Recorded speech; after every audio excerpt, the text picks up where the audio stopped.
Немам обврска за потезите кои ги превземам да ги консултирам партиите и коалицијските партнери. Ова е одговорот на премиерот Зоран Заев, откако албанските партии во државава едногласно кажаа дека се против мини Шенген без Косово. Премиерот Заев ги повика ДУИ без Алијанса Алтернатива да му кажат какви забелешки имаат во врска со иницијативата Мал Шенген во која се вклучени Србија, Албанија и Македонија. Јас ги повикувам сите да кажат против што се.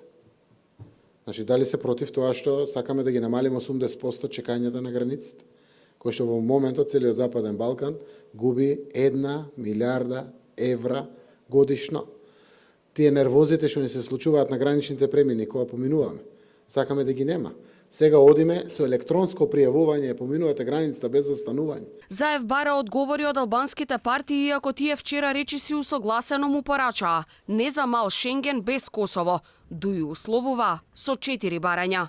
Да бидат опфатени сите 6 земји од Западен Балкан, да биде дел од европските регионални иницијативи, поддршка и присуство на ЕУ на овие форуми, поддршка и присуство на САД на овие средби.